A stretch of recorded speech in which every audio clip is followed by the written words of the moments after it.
ఎక్కడైనా హాట్గా ఉన్న సర్ఫేస్ మీద, వేడిగా ఉన్న ఒక ప్రదేశం మీద పడితే అది ఆవిరైపోతుంది. అదే వర్షపు చుక్క ఒక తామర ఆకు మీద పడితే ఒక చిన్న ముత్యంలాగా కనిపిస్తుంది.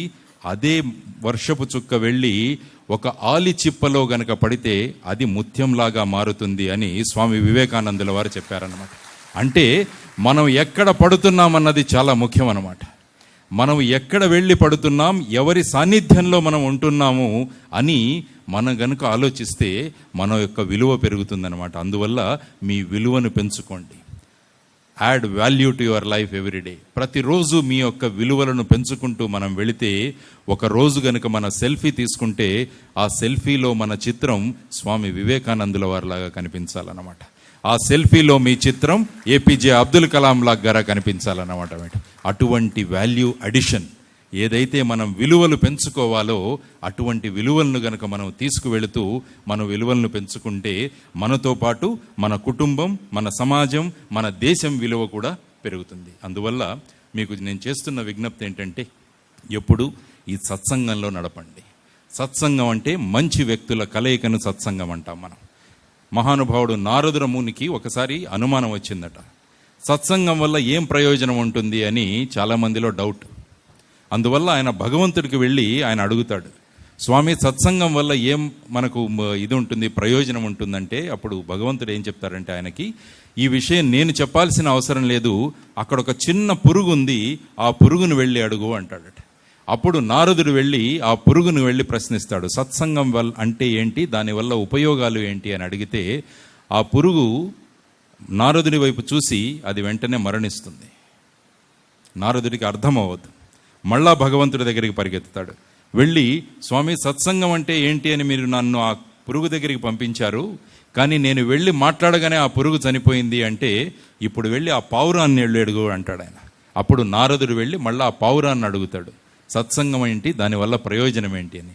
అప్పుడు ఆ పావురం నారదుడి వైపు చూసి మళ్ళా అది చనిపోతుంది. అప్పుడు నారదుడికి భయం పుడుతుంది, నేను సత్సంగం అనగానే ప్రతి వ్యక్తి చనిపోతున్నాడు అని మళ్ళా భగవంతుడి దగ్గరికి పరిగెత్తుతాడు. పరిగెత్తితే అప్పుడు భగవంతుడు అంటాడు, ఇప్పుడే పుట్టిన ఆ లేగదూడ ఉంది, ఆ లేగదూడను వెళ్ళి అడుగు సత్సంగం అంటే ఏంటో అంటాడు. మళ్ళా భయపడుతూ ఆ లేగదూడ దగ్గరికి వెళ్ళి అడిగితే ఆ లేగదూడ కూడా అలా చూసి అది కూడా ప్రాణాలు వదిలేస్తుంది. అప్పుడు నారదుడు నిర్ణయించుకుంటాడు, ఇంకా సత్సంగం గురించి నేను ఎక్కడికి వెళ్ళను, అందుకంటే నేను ఎవరితో అడుగుతుంటే వాళ్ళంతా చనిపోతున్నారు అని చెప్పేసి. చివరిగా ఒక్కసారి భగవంతుడిని అడుగుదామని మళ్ళా భగవంతుడి దగ్గరికి ధైర్యంతో వెళతాడు. అప్పుడు నారదుడికి చెప్తారనమాట, చివరిసారిగా ఆ రాజకుమారుడు ఉన్నాడు ఆ రాజ్యంలో, ఆ అబ్బాయిని వెళ్ళి అడుగు అంటాడు. అప్పుడు నారదుడికి ఇంకా భయం పుట్టిందనమాట.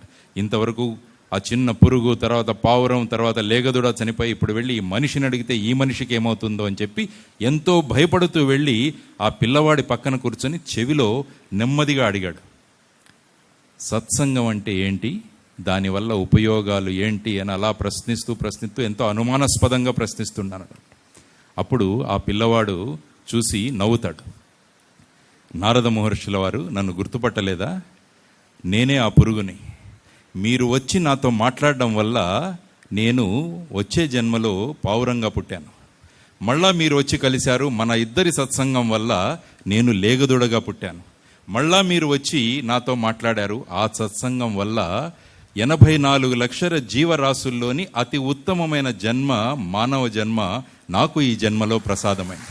అందువల్ల మన ఇద్దరి మధ్య జరిగిన సత్సంగం వల్ల నేను ఒక అద్భుతమైన మానవ జన్మను తీసుకోగలిగాను. అదే సత్సంగం యొక్క ముఖ్యధనం. కాబట్టి దీంట్లో చెప్తున్న తాత్పర్యం ఏంటంటే, మనమందరం కూడా మానవ జన్మ ఎత్తాం.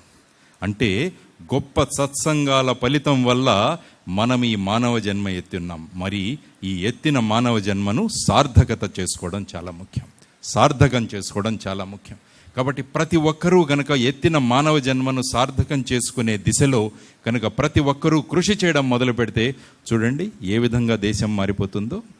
దానికోసం ప్రతి ఒక్కరూ కష్టపడడం అవసరం. ఎలా జీవించామన్నది చాలా ముఖ్యం మనకు, ఎక్కడ పుట్టామన్నది ముఖ్యం కాదు. అందుకనే ఎప్పుడు కలువలు, తామరల ఉదాహరణలు ఇస్తుంటాను నేను. మీరు ఎప్పుడైనా చూడండి, కలువ పూలు, తామర పూలు ఎక్కడ దొరుకుతాయంటే మీకు బురదలో దొరుకుతాయి. ఆ కలువలు, తామరలు బురదలో పుట్టిన తర్వాత నెమ్మదిగా పైకి ఎదుగుతూ ఉంటే చంద్రుడు, సూర్యుడు ఆ కలువలు, తామరల కోసం ఎదురు చూస్తూ ఉంటారు, ఎప్పుడు బయటికి వస్తాయా అని.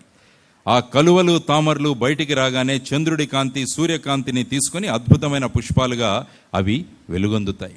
మీరు ఎప్పుడైనా చూడండి, ఈ ఫ్లవర్స్లో ఎక్కడా మీకు కలువలు తామరలు కనిపించవు. మాకు వేసిన దండల్లో కూడా కలువలు తామరలు కనపడవు. ఎప్పుడైనా దేవాలయానికి వెళ్ళండి, అక్కడ మీకు కలువలు తామరలు దర్శనమిస్తాయి. పుట్టిందెక్కడ? బురదలో. చేరిందెక్కడ? భగవంతుని సన్నిధానంలో అన్నమాట. అందువల్ల మనం ఎక్కడ పుట్టామన్నది ముఖ్యం కాదు, ఎలా పెరిగి ఎక్కడ చేరామన్నది ముఖ్యం. కాబట్టి మీరందరూ కూడా అదే ఆలోచించండి. మీరు ఎక్కడైనా పుట్టొచ్చు, మీరు ఒక చిన్న గ్రామంలో పుట్టొచ్చు, ఒక పేద కుటుంబంలో పుట్టొచ్చు, కానీ మనం ఎక్కడ పుట్టామన్నది ముఖ్యం కాదు, ఏ విధంగా పెరిగి ఎక్కడ చేరామన్నది ముఖ్యం.